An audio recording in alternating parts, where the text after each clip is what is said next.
no início, quando apenas a denúncia estava feita ali pelo Michael Schellenberger, não houve repercussão, né? Como a gente disse aqui, os grandes veículos praticamente ignoraram o caso. E somente quando o Elon Musk entrou ali pessoalmente nessa discussão é que virou notícia. E a notícia já não era mais a denúncia, as acusações que estavam feitas lá.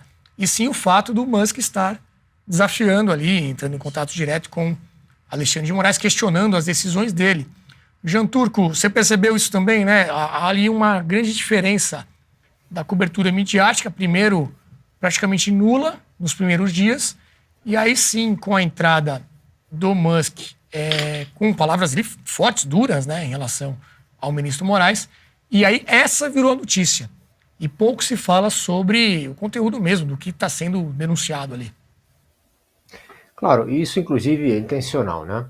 Porque o debate virou obviamente este fla-flu, então se fala do fato que ele é estrangeiro, que é americano, que estaria a serviços da Casa Branca, etc. Tudo, né? Como sempre, né? A xenofobia, o viralatismo, o anti-americanismo é o refúgio dos idiotas úteis, né?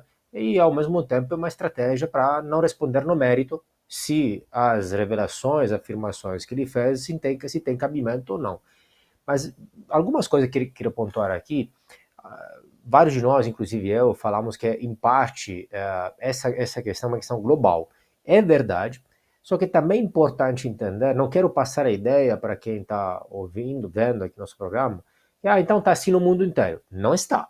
Isso aqui não existe em lugar nenhum do planeta. Isso está longe de ser normal. E tudo que nós estamos vivendo faz anos, na verdade, não existe em lugar nenhum do planeta. E ainda menos em países democráticos, que seja claro. Então, a situação está fora do normal. Não, isso aí não está acontecendo no resto do mundo. E eu estou sentindo falta um pouco de um resumo do que teria vindo à tona, né, desses Twitter Files Brasil.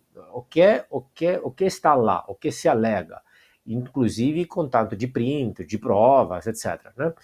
E uma questão que você falou antes, mas não foi exatamente o Elon Musk que passou os arquivos para o Schellenberger, que passou, pelo que eu li, aparentemente que passou os arquivos, sim, mas eram milhares de e-mails. E quem fez o trabalho de ler e resumir e traduzir em várias línguas, etc., e traduzir depois, foram exatamente Schellenberger com outros jornalistas, etc. E tal. Então, primeiro, algumas coisas. Como, infelizmente, as pessoas, especialmente com QI baixo, vão atacar ad hominem as pessoas, né? Vamos lá. Nem Elon Musk, nem Schellenberger, nem o Greenwald, nem nenhuma dessas pessoas envolvidas são de direita, eram de direita ou de extrema ou ultradireita, qualquer cretinice as pessoas querem falar. Muito pelo contrário. Schellenberger era e foi um ativista ambientalista radical de esquerda, próximo ao movimento Sem Terra, inclusive no Brasil, por isso alguém deve ter visto muitos os vídeos dele, ele fala português, etc. Elon Musk já foi muito próximo ao Obama, inclusive. O que aconteceu é que, como a esquerda se radicalizou nos últimos anos, então eles ficaram nessa posição.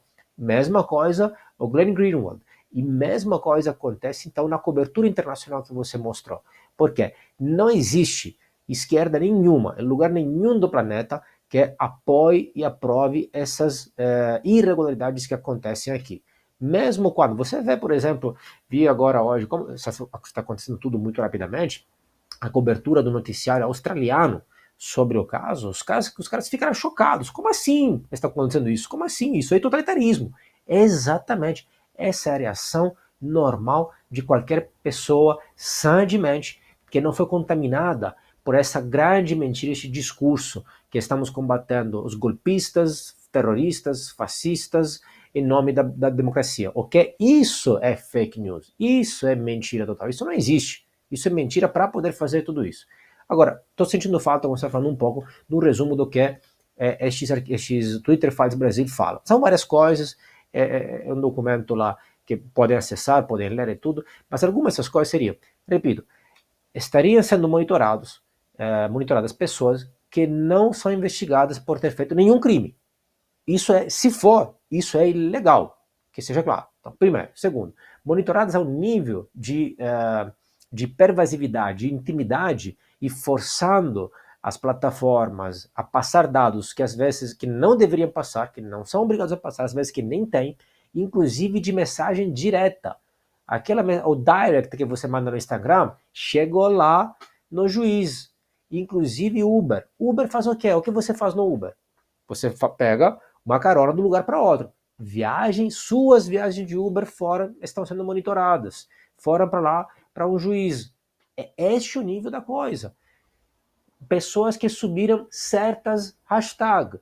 Se lembram também, mês atrás veio à tona que pediram os dados de todos os followers, os seguidores de Bolsonaro e de outras personalidades importantes direto. Seguidores, não é nem fã, não é nem amigo, seguidor, né? Todo mundo segue. Eu preciso seguir, inclusive políticos com os quais não concordo, porque é meu trabalho, faz parte do meu trabalho. Então, pediram os dados deles. Semanas atrás, ficamos sabendo do que? De um jornalista estrangeiro que foi parado na chegada no aeroporto. O que significa? Que tem gente que está monitorando, inclusive estrangeiros, inclusive estrangeiros que estão no exterior, só por ter opinado sobre o Brasil. Né?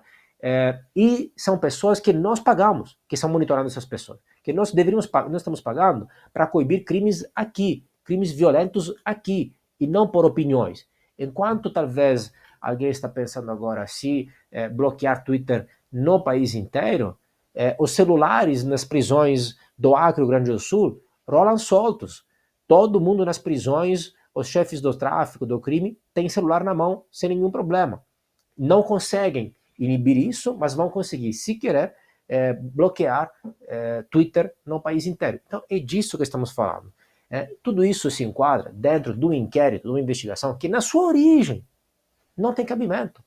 É ilegal, porque não é uma corte que deveria investigar. Este é o ponto, é muito simples. Né? Inclusive se trata de pessoas, e muitas pessoas, que não têm foro privilegiado para ser investigadas lá. Este é outro ponto. Ainda, quantas vezes nós vimos que teve advogados que não tiveram acesso aos autos? Não existe ninguém, nem no Brasil, que alegue que isso seja legal. Ninguém. Então, a discussão qual é? Que todas essas ilegalidades estariam sendo feitas para combater golpistas, terroristas, se paventou, se falou até disso, deste termo no começo, depois voltar atrás, fascistas, etc., em nome da democracia.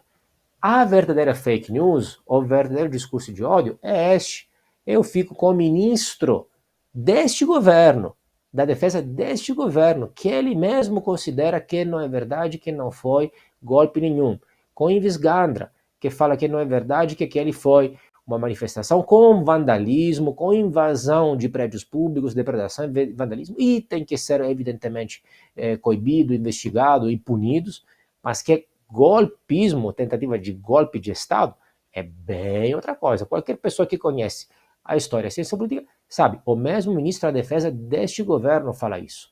Então, e todos os autoritários da história, de qualquer momento da história, de qualquer lugar do mundo, sempre acreditavam ou fingiam acreditar que estavam lutando contra o mal, por isso estes termos, em nome do bem.